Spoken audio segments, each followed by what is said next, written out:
The modern security system, facial recognition cameras, digital encryption, blockchain ledger tracking, armored trucks, billions of dollars in research, decades of computer science.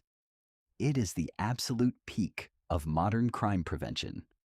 Your ancestors didn't have any of that. What they had was a heavy, brittle bar of iron and a bucket of vinegar. It was a solution so radical, an entire city-state was built around it. One of the most famous martial civilizations on Earth rejected gold and silver to adopt it. It made stealing physically and logistically impossible. But how could a simple piece of treated iron prevent crime? Without a single lock or guard, it achieved the exact desired effect. Picture a city, Sparta, 7th century BC. While other Greek city-states were accumulating gold and silver, minting beautiful coins, and building grand treasuries, Sparta did something bizarre.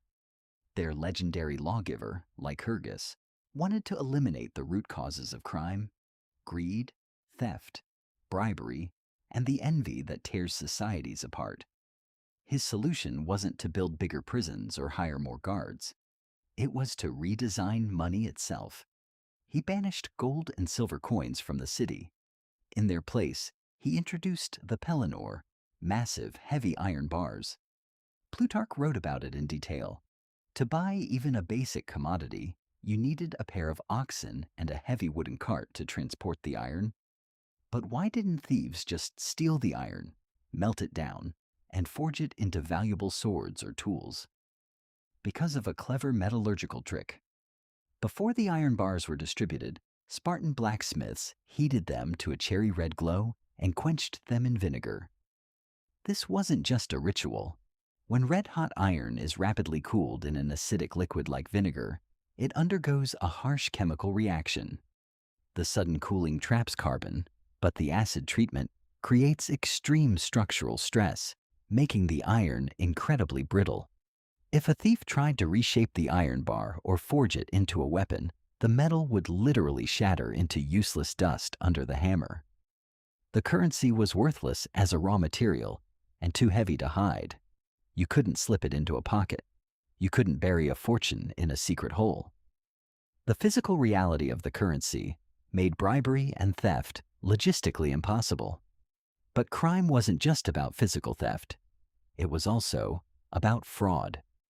In ancient Mesopotamia, merchants faced white-collar crime, forged contracts, and altered debts. Without digital signatures or ledger encryption, they invented the clay envelope. They would write the terms of a contract on a wet clay tablet.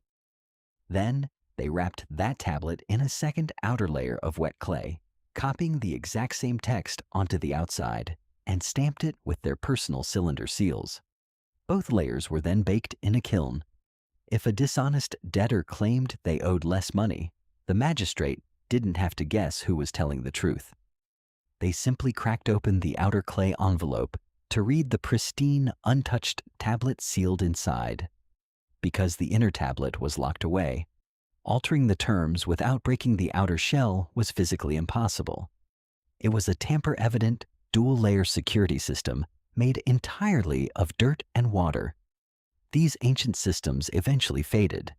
The convenience of portable gold coins and light paper documents eventually won the economic war. But the trade-off was immediate: the return of systemic fraud, counterfeiting, and theft. Today, we build complex digital ledgers, security protocols, and encrypted networks to protect our wealth and our trust. But the drive is exactly the same. You are not the first generation to want a safe community, an honest transaction, or a shield against greed. Every attempt to secure a contract, every lock on a door, every effort to stop theft, these are not modern inventions.